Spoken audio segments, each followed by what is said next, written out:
Curriculum या assessment होना चाहिए। तो ये वाली बात ठीक है, जो समावेशी कक्षा के बारे में जो बातें बोल रहा है वो बात यहाँ पर ठीक है। जो बातें मैंने भी आपको कही, दो गाली पड़ेगी अगर 3 बार समझाने में भी समझ में नहीं आया, वो बात भी ठीक है। अब आपके सामने कारण यहाँ पर दिया है, रीजन आपके सामने दिया है कि जो समावेशन का जो दर्शन होता है, जो यहाँ पर फिलोसफी होती है इंक्लूजन की, क्या कहती है कि सभी को समान शिक्षा बिना किसी भेदभाव के, सभी को समान गाली बिना किसी भेदभाव के, ठीक है। तो समावेशन का दर्शन जो होता है वो शैक्षणिक दृष्टिकोण और मूल्यांकन के माध्यम से जो सभी व्यक्तिगत मतभेद होते हैं, जो यहाँ पर इंडिविजुअल डिफरेंसेस होते हैं, आपके और मेरे अंदर इंडिविजुअल डिफरेंसेस है, इस दुनिया के अंदर जितने भी लोग हैं उन सभी के अंदर इंडिविजुअल डिफरेंसेस होते हैं मोटिवेशन के आधार पर। किसी का मोटिवेशन अलग है, कोई इंटरनली तौर पर है, कोई एक्सटर्नली तौर पर होता है। किसी का अटेंशन यहाँ पर क्लासरूम है, किसी का यहाँ पर कमेंट बॉक्स के अंदर है। एक आज मैंने वीडियो बनाई, एक लड़की ने कमेंट करा, सर आप दिन में 3 बार शर्ट चेंज करके आते हो। आज एप्लीकेशन के अंदर टी शर्ट बदल के आए थे, क्लास के अंदर शर्ट बदल के आए। तो किसी का इंटरेस्ट यहाँ पर पढ़ने के अंदर है पूरा, किसी का भी रिसर्च के ऊपर रहता है। आज मैंने कमेंट देखा उसको, ठीक है। तो हमारे बीच में व्यक्तिगत मतभेद होते हैं, आईक्यू के आधार पर मतभेद होता है। हमारे बीच में भाषा के आधार पर व्यक्तिगत मतभेद है, हर किसी की भाषा मातृभाषा अलग अलग होती है। उसको समाप्त करने की वकालत करता है, समाप्त करने की वकालत नहीं करता, उसको बढ़ावा देने की, इंडिविजुअल डिफरेंसेस को बढ़ावा देने की, इसको महत्वपूर्ण मानने की, इंपोर्टेंट मानने की बढ़ावा देता है कौन? आपका समावेशन का दर्शन है। क्योंकि इंडिविजुअल डिफरेंसेस को बढ़ावा देना है, इंकरेज आप करना है, प्रोत्साहित करना है एक टीचर को। तो ये भाई आपका जो कारण दिया था, रीजन दिया था, ये आपका गलत है। सिर्फ आपका अभिकथन यानी कि असर्शन आपके सामने ठीक है, तो एक ठीक है, लेकिन आर यहां पर गलत है। तो थर्ड आंसर यहां पर आपका सही हो जाएगा। समझ गया आप लोग इस क्वेश्चन के बारे में, किस प्रकार से क्वेश्चन आ रहे हैं, डिटेल में यहां पर चीजों को पूछ रहा है। जिसने चीजों को समझा वही यहां पर लेकर चला जाएगा। 2 यूनिट मैंने आपके सामने बता दी। 2 यूनिट से संबंधित जो आपके डॉक्यूमेंट, 3 डॉक्यूमेंट मैंने आपको बताया, 2 डॉक्यूमेंट तो रट जाना अगर आप शिक्षक बनना चाहते हो और जॉब के बाद भी आपको कोई दिक्कत ना आए तो, ठीक है। वरना दुनिया भर का पेपर वर्क होता है, अभी भी बहुत पेपर वर्क होता है। बार बार आपसे कोई ना कोई जानकारी आपका जो शासन रहता है वो मांगता रहता है। तो इन चीजों की नॉलेज आपको होनी चाहिए। थर्ड यूनिट की बात करते हैं, बड़ी महत्वपूर्ण यूनिट जो आपकी थर्ड यूनिट होती है, लर्निंग और पैडागोजी। जिसमें सबसे बड़ा सेक्शन आपका पैडागोजी का होता है। मैंने कहा एक सिंपल पैडागोजी होती है जो आपकी सीडीपी आधारित आपकी बनती है, एक सब्जेक्ट स्पेसिफिक पैडागोजी होती है। तो यहां पर आपको सीडीपी आधारित पैडागोजी करनी होती है। ये लगभग आपके 10 नंबर की आती है, लेकिन दूसरे सब्जेक्ट में भी आपको आती है। जैसे मैंने बताया बहुत सारे टॉपिक से संबंधित क्वेश्चन आते हैं, पैडागोजिकल आधारित आपके क्वेश्चन आपको देखने को मिलते हैं। यहाँ पर टीचिंग और लर्निंग आएगा। देखो छोटा सा लिख रहा है टीचिंग और लर्निंग, भाई ये इतना बड़ा चैप्टर है ना, अपने आप में बहुत बड़ा चैप्टर है।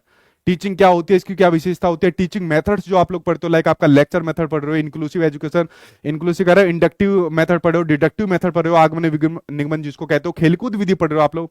लर्निंग क्या होती है, लर्निंग की विशेषता क्या होती है, लर्निंग को प्रभावित करने वाले कारक क्या होते हैं। लर्निंग की थ्योरी नहीं पूछता। अगर लर्निंग की थ्योरी भी अगर एग्जामिनर ने डाल दी ना आपके पेपर के अंदर, आपका दिमाग खराब हो जाएगा। लेकिन सीटेट के अंदर एक छोटा सा वर्जन आता है टीचिंग और लर्निंग का। टीचिंग क्या होती है, लर्निंग क्या होती है, विशेषता क्या होती है, प्रभावित करने वाले कारक क्या होते हैं, और दोनों का आपस में रिलेशन क्या होता है। थ्योरी कोई नहीं पूछता, वरना टीचिंग की और लर्निंग की इतनी सारी थ्योरी है ना, कम से कम आपकी 30 से 35 क्लास इन टीचिंग और लर्निंग की थ्योरी पर बनती है। इसलिए तो कहता हूं सीटेट में आप लोग डर जाते हो, एक छोटा सेक्शन यहां पर पूछा जाता है, लेकिन बाकी आपको आगे हेल्प करेगा। क्योंकि आप कोई भी एग्जाम उठा के देख लीजिए, टीचिंग और लर्निंग हर पेपर के अंदर आ रहा है। बिहार के अंदर एस्टेट आया, आर्ट ऑफ टीचिंग करके दे दिया, वहां पर टीचिंग और लर्निंग आ गया। केवीएस का पेपर आया, टीचिंग और लर्निंग पर आधारित आ गया। DSSB में पहले ही पूछा जाता है, कोई भी टेट का एग्जाम ले लो, टीचिंग और लर्निंग आता है। ये वाली यूनिट तो आज की डेट में बहुत महत्वपूर्ण आपके लिए बन गई है यहाँ पर, ठीक है। अगला मोटिवेशन और लर्निंग। अब देखो मोटिवेशन क्या होती है, विशेषता क्या होती है। कभी कभी एग्जामिनर ने एक बार क्वेश्चन पूछा आज तक सीटेट के इतिहास में, मोटिवेशन साइकिल क्या होती है। या कभी एक बार एब्राम मैस्लो का क्वेश्चन आ गया था जो मोटिवेशन के बारे में इन्होंने बताया था। अब मोटिवेशन की बाकी की भी थ्योरी पूछ रहा है। भाई साहब ने एट्रीब्यूशन थ्योरी पूछ ली, ठीक है। तो मोटिवेशन की थ्योरी अब आपको यहां पर करनी पड़ेगी, क्योंकि मैं आपके सामने बात कर रहा हूं 30/30 की। और अगर मैं 30/30 की बात कर रहा हूं तो मैं चाहता हूं एक भी कंसेप्ट, एक भी क्वेश्चन को आप ना छोड़ो। तो इसलिए मोटिवेशन की थ्योरी सभी आप लोग यहां पर कर लेना, ठीक है। और मोटिवेशन का और लर्निंग का क्या डिफरेंस होता है, वो तो बड़ा बेसिक सा क्वेश्चन होता है। कोग्निशन और इमोशन, इसका सिंपल सा कंसेप्ट आता है कोग्निशन और इमोशन के बारे में, जो आपका संज्ञान है और जो यहाँ पर हमारे संवेग होते हैं, दोनों के बीच में रिलेशन पूछता है। पॉजिटिव रिलेशन है, ये ज्यादा बड़ा टॉपिक नहीं है। ये सबसे बड़ी यूनिट है आपके सामने, जो ये यूनिट सबसे ज्यादा आपको देखने को मिल रही है। एक क्वेश्चन मैं आपके सामने ले लेता हूं, और ये देखिए क्वेश्चन किस प्रकार से है कि आपको सीडीपी के अंदर बार बार आता है और दूसरे सब्जेक्ट में भी आपको आता है। इसलिए मैंने तीनों क्वेश्चन वो लिए जो नए पैटर्न पर आधारित आ रहे हैं, असर्शन और रीजन पर आधारित आ रहे हैं, और दूसरे सब्जेक्ट में भी आपको हेल्प कर रहे हैं। इसलिए इतना बड़ा सेक्शन आपके सामने देखने को मिल जाता है, ठीक है। क्वेश्चन आपके सामने है सर, मैं 140 प्लस लाऊंगा, ले आओगे भैया आप, कोई बड़ी बात नहीं है, क्योंकि आप लोग तैयारी कर रहे हो। अगर आपको एग्जैक्ट कंटेंट जो आपके एग्जाम आता है वो पढ़ोगे ना, और सही अप्रोच के साथ बस समझ कर आप लेकर आ जाओगे, कोई बड़ी बात नहीं है। दुनिया भर के इंटरव्यू मैंने अपने चैनल पर डाले हुए, जो बच्चे बड़े बड़े स्कोर लेकर आते हैं, ठीक है। देखिए क्वेश्चन, इसका आंसर देना। क्वेश्चन आपके सामने है कि निम्न में से कौन सी युक्तियां, यहां पर आपके सामने स्ट्रेटेजी पूछी हुई है जो समस्या समाधान होती है। समस्या आपके सामने क्या है, समस्या आपके सामने एग्जाम है अभी, और इस एग्जाम का आपको समाधान करना है। समाधान मतलब इस एग्जाम के अंदर आपको पास होना है। तो समस्या समाधान के लिए कौन सी प्रभावशाली है? पहला, स्मृति सहायक विद्या यानी कि निमोनिक्स। देखिए निमोनिक्स के बारे में आपके मेमोरी के अंदर चैप्टर के अंदर दिया हुआ है। इनफैक्ट जैसा अगर मैं बात करूं, जो आपकी NIOS की बुक्स होती है, जो आप लोग आगे के एग्जाम के लिए पढ़ते हो ना, सीटेट के अंदर एक छोटा सेक्शन आता है, बार बार रिपीट कर रहा हूं, आगे के एग्जाम के लिए पढ़ते हो, NIOS की बुक्स होती है, इतनी बड़ी इतनी ज्यादा बुक्स होती है, वो आप लोग पढ़ लेना, आपकी पेडागोजी साइकोलॉजी बहुत ही स्ट्रॉन्ग आपकी हो जाएगी। तो निमोनिक्स क्या होता है? निमोनिक्स होता है कि याद करने का तरीका, जो कई बार मैं आपको बता चुका हूं। जैसे हम दिन याद करते हैं कि मान लीजिए जनवरी के अंदर टोटल कितने दिन है, फरवरी के अंदर टोटल कितने दिन है, मार्च के अंदर कितने दिन है, तो हम निमोनिक्स के माध्यम से याद कर लेते हैं, इन गट्टों पर याद कर लेते हैं। जनवरी ऊपर उठा हुआ है 31 का, नीचे वाला जो होता है वो 30 का होता है, फिर ऊपर उठा आपका 31 का होता है, नीचे वाला आपका 30 का होता है, तो जनवरी फरवरी मार्च करके ऐसे कर लेते हैं। तो याद करने का एक हमने एक तरीका बना रखा है निमोनिक्स। लेकिन आपके सामने इन्हीं एनओएस की बुक्स के अंदर जो आपके सीटेट के एग्जाम के अंदर क्वेश्चन पूछ लेता, वो बिग ग्योर से संबंधित पूछ लेता, violet, indigo, blue, green, yellow, orange और रेड, कि जो इंद्रधनुष को याद करने का तरीका है। तो इंद्रधनुष को याद करने का तरीका क्या है? ये विबग्योर शॉर्ट फॉर्म होती है, 7 रंग होते हैं, violet, indigo, blue, green, yellow, orange और रेड। तो देखो निमोनिक्स होता है, याद करने का तरीका होता है।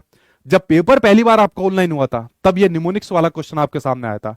और निमोनिक्स के सामने एक और दूसरा इसका भाई आया था, चंकिंग, यानी कि खंडीकरण, टुकड़ों में तोड़कर जब आप किसी चीज को याद करते हो। जैसे मान लीजिए मोबाइल फोन है, मान लीजिए मेरा मोबाइल फोन है, बताऊंगा नहीं, उसको टुकड़ों में तोड़कर याद कर लिया कि यार पूरा नंबर तो याद नहीं हो रहा, टुकड़ों में तोड़कर कर लेते हैं। तो ये डिटेल में पढ़ने की वजह से आपके सामने होता है।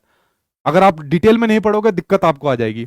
अगला है अन्वेषण मेथड, यानी कि ह्यूरिस्टिक, खोजबीन वाला तरीका।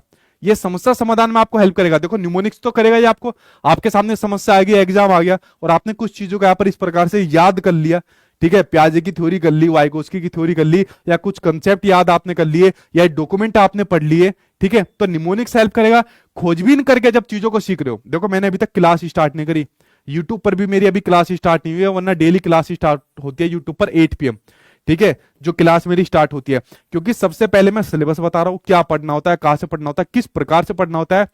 शिक्षा नीति 2020 ने भी ये वाली बात कही है, लर्निंग हाउ टू लर्न, सीखने को किस प्रकार सीखा जाए, पहले ये जानो क्या पढ़ना है, किस प्रकार से पढ़ना है, उसके बाद पढ़ना स्टार्ट करो। सबसे बड़ी बच्चा गलती ये करता है, सीधा पढ़ना स्टार्ट कर देता है, पहले ये तो जानो कि पढ़ना क्या है, किस प्रकार से पढ़ना है।